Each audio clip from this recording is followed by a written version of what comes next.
Now go. Thank you. I know it's hard to believe, but growing up, some of my fondest memories revolve around food. When we'd go visit Mima and Papa in Nacogdoches, it was all about Sunday dinner before we would head back to Houston. To get us out from underfoot, they would let us go across the street to Robertson's Pharmacy to pick out a couple of comic books each. It was a big deal when they let me go by myself. Made me feel like a big man, even though it was right across the street, and I'm pretty sure Mima or Nenny was watching me the entire time.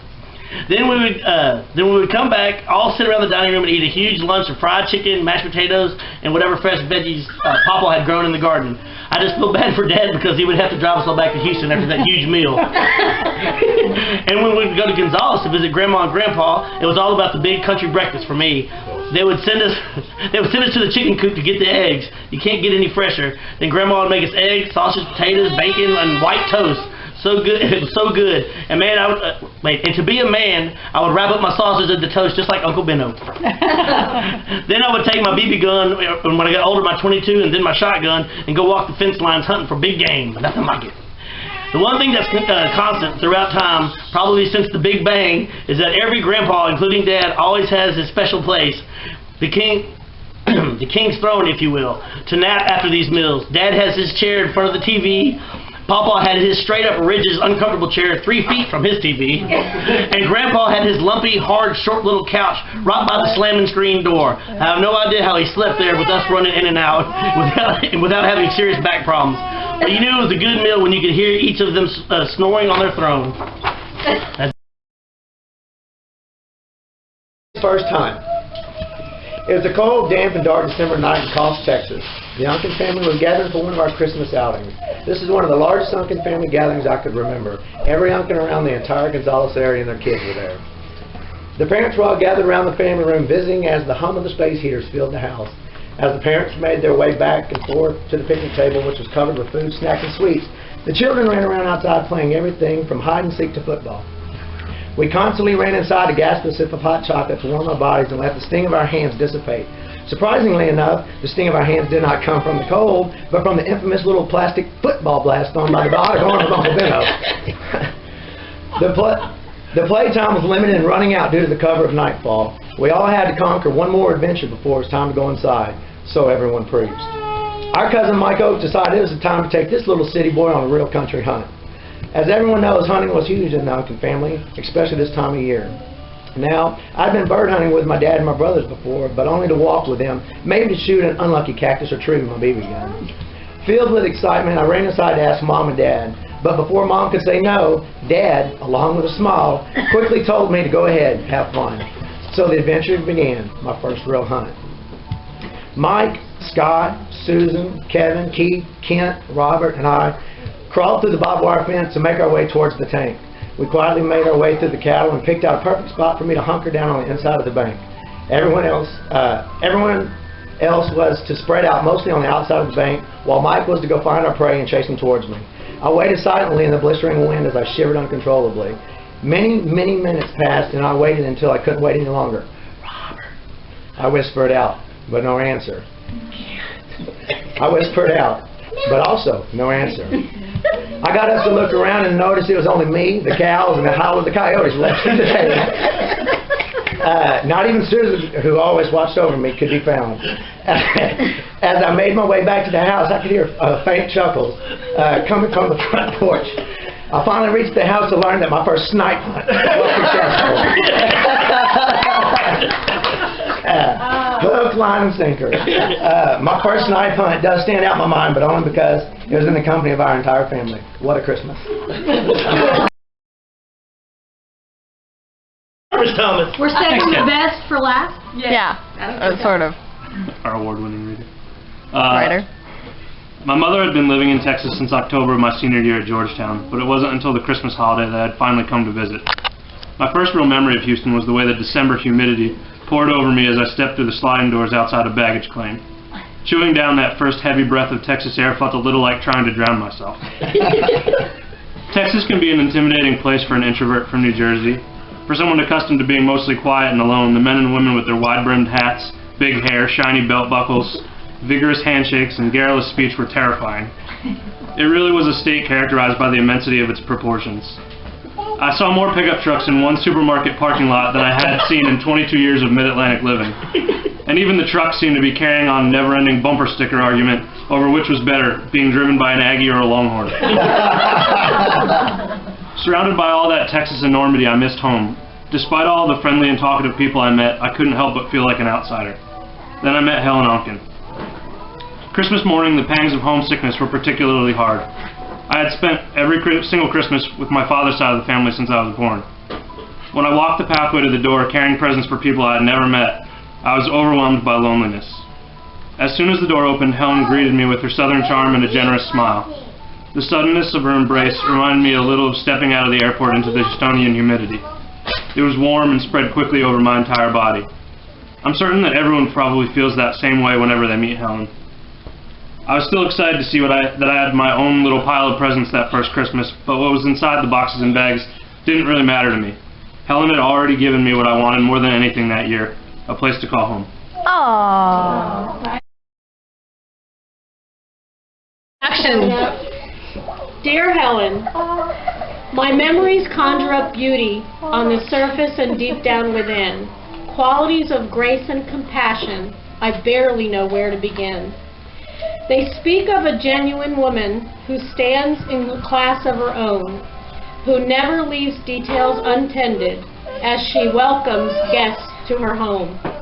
I think of a lady so gracious, taking food to the frail and the weak, inviting friends and neighbors to birthday and holiday feasts. I think of a woman who acted like a friend and companion to Dad, and never treated him harshly, even when he made everyone mad. My memories show a great granny.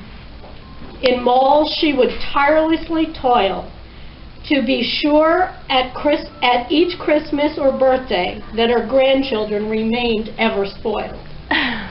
For myself, I can say I am grateful for the care that she took just to know how a short rocking chair and a little cookbook could help make my happiness grow.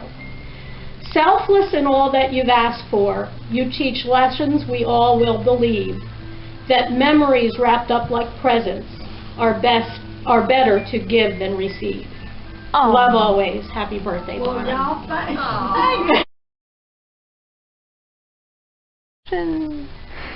All the wonderful things that Helen has done, like having her son Gary, who was my gift #1.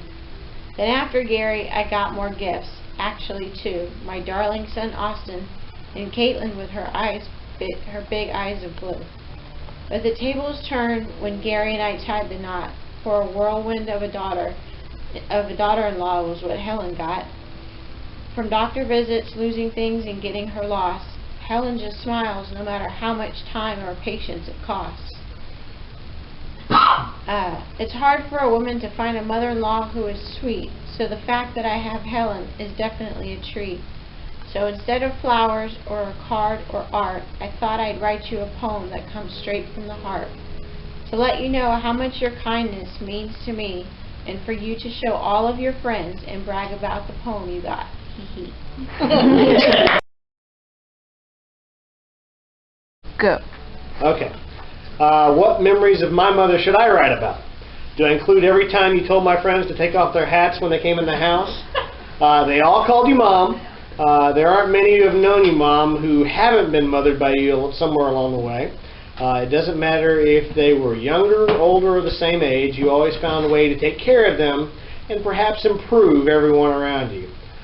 Your willingness to take responsibility for others is a wonderful trait. There are the everyday memories that seem so mundane at the time but now seem fulfilling. Every time you told me to sit up straight, eat my veggies, brush my teeth, do my homework, you were there teaching me how to do it, teaching me how to teach it. I can't tell you how many times I've spoken to Lindsay or Alyssa and heard either you or Dad come out. It always makes me smile. Oh, there was the time when you got really mad at Kent for talking Gary into touching the glowing car cigarette. I heard about that. I learned a few colorful words that afternoon. I'm not sure Gary smiles as much at this memory as I do. I recall the time at our house on Martin Not sure I was home with, but it seems like it was one of those times that Naomi was in town. You were gone, and I had assumed my position in front of the TV on the floor. It must have been a sunny afternoon because my recollection is of the door opening, the light bathing the entryway. There stood some woman with frosted, piled-up hair. Between the light, the hair, and the Jackie O sunglasses obscuring her face, I didn't recognize the person at all. I politely told the intruder that she was in the wrong house. You laughed, moved your glasses, and reminded me that you lived there. How about an older memory? I was in the backyard playing at the house on Althea, probably with Carol Ann or David from down the street. You had just mopped and we weren't supposed to come in the house. I stood at the door and called, "Mom!" You came and asked what I needed. I need to come inside. Whatever you need, I'll do it for you. I need to go to the bathroom. It was probably the first time I remember making you laugh. And of course, you were responsible for Patty and I meeting. What a great bounce of faith that was. I guess you have to share some of the credit with Lynn Guyon, but I wouldn't have met Lynn without you either. So perhaps you get all the credit. Either way, you were there guiding me again. Whether I needed help moving, or I was sick, or just lost along the way, you've always been there for me, Mom, even when you didn't know it. Thank you. I love you. Happy birthday. Bye. Thank you. No, it's okay. Helen, I have not known you nearly as long as most of your friends and family, but in 10 years or so that I have known you, I have amassed a ton of wonderful memories. It's really hard to pick just one to write about, so I won't even begin to try. Some of the best memories I have are from your annual Christmas parties. One of the most memorable was the year David operated on Charles's arm. I don't think anybody expected to witness surgery that night. Another was Mark Sweet dressed up in yellow tights and a dwarf costume, and Jack Key dressed up as Ponto Claus walking around with a shooter belt pouring everybody shots of Tequila Rose. The Disney World trip is right there at the top of my list. I remember when you and Al surprised Lindsay and Alyssa with the trip. I can't believe all of us managed to keep it secret until we got to the airport that morning. Of course, after we got to Florida, I don't think any of us could forget when Robert decided to show you and Al his gratitude by smashing Al's hand in the door. I'll never forget the look on Al's face when he was screaming, and we all thought he was kidding. Even though we all managed to keep that a secret, I have to laugh when I think about the time you offered to give me and Robert some money to gamble with on our trip to Las Vegas. That was so generous of you and would have been wonderful had I known we were going to Las Vegas. Robert didn't know whether to thank you or yell at you. Another memory that has to make the top of my list is a video of your Sweet Potato Queen dance with Karen Key. I don't know who was more embarrassed when we watched the video, you or the kids. And I don't think any of us will ever forget the time at the dinner table when you were trying to compliment Lindsay and told her how she was pretty enough to be a high-dollar hooker. We all knew what you meant, even though it didn't quite come out right. You probably don't remember this, but I certainly do. When Robert and I first started dating and you and Al came up to Dallas for a visit, you caught me and Robert making out in the bathroom. I was mortified. However, you went right along acting like nothing was going on. One of my fondest memories of you was when you, me, Lindsay, and Alyssa were driving on Highway 610. I believe they were 5 or 6 years old at the time. You saw a family stranded on the side of the road, a mother, father, and a couple of kids. You did not even hesitate to pull over to help them. You piled everybody into your big gold car and took the entire family to a car repair shop that would help them fix their car. Another fond memory, most people would say I was crazy, was when we first moved to Houston and were building our house. You and Al took us into your home and you took care of us. It was really great to come home from work and dinner would be ready, my laundry would be done, and all I had to do after dinner was relax. Not many people can say they enjoyed living with their in-laws, but I can. Can I come back? I did. I'm right here with you. Helen, you are not only a great mother-in-law, but you are a wonderful mother to 3 great boys. You are a loving wife, a nurturing grandmother, and a loyal and faithful friend. I haven't met anyone that has ever met you that doesn't adore you. You have taken my entire family under your wing as if they were your very own. In fact, you mother everybody you meet, whether they want you to or not. Thank you for being a wonderful example of what I want to be when I grow up. Happy birthday.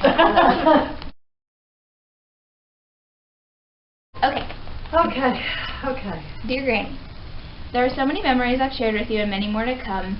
I'd have to say there is one memory of our family that I'll never forget, which is Pooter. I remember the first time I had ever been to Port O'Connor was with the Unkin crew. I'll always remember how our whole family managed to fit inside that one little condo. The next day we went out on Grandpa's boat and caught our first redfish. Both of our fishes were the exact same length, 16 inches. Nope. On our way back... Mine was bigger. I didn't even know that was in your story. On our way back, Grandpa let each of us drive, and unfortunately I couldn't hold it in. I'll never forget looking at the back of the boat and seeing y'all's faces. It was priceless. But if I hadn't, we wouldn't have gotten the great name of Pooter from Uncle Chris. Another great memory I've had with you is cooking. I'd have to say my favorite memory of cooking with you was when we made gravy for Christmas. I'd chop up the eggs and you'd handle the yucky livers and guts. But then we'd put it all together, and then you'd always get a spoon for us to taste the deliciousness. I don't know if that's the word, but 6 pre-made-up words. You can do it. my last favorite memory of us was when you took me and Lindsay to see Meet the Fockers. I'll never forget the look on your face when the Girls Gone Wild scene came on, and both of us looked up at you almost consecutively. Then you looked back down, and the tone of your voice when you said, "Your parents are going to kill me." Thank you for all the great memories you've given us. Love, Cooper. Mine's kind of long. Okay, dear Granny. So I'll confess up front that it's difficult for me to pick out even a handful of memories to put on paper. To me, you've always been a defining and ever-constant presence in my life. It's hard to pick out a memory or two to represent that, but I'll try just for you because it's your birthday month. When I tell people about you, the thing I never fail to mention is that if you put pictures of the two of us side by side at around age 6, it would be difficult to distinguish one from the other. I've always thought that this is representative of our similarities, physical and otherwise. In fact, when I was younger, and I made this discovery, I thought that I would eventually evolve into you. I secretly harbored the belief that the two of us had unwittingly accomplished some sort of cloning, and I decided early on that I wouldn't tell anyone about it because I didn't want to spoil it with science. It took me a while to realize that genetics occasionally just worked that way and that I would grow up differently than you did. Even now, though, I'm sometimes a little surprised to see that pictures of you at my age aren't identical to pictures of myself. Every time I find myself pulling back my shoulders, I imagine the taps between my shoulder blades that you used to give me to make me straighten up. I give my little brother the same taps when they slump at the dinner table. I look at nice posed pictures of myself at a young age and think that you probably told me to brush my hair 5 minutes before the picture was taken. I think in some way that you shaped me into someone who's prepared to be self-aware and presentable. It isn't exactly right to say that you trained me, but it's definitely your voice in the back of my head that tells me what is proper and what isn't. I notice at the table with the knife on the right, blade facing in, and I know how to accomplish polite chit-chat because of your many lessons throughout the years.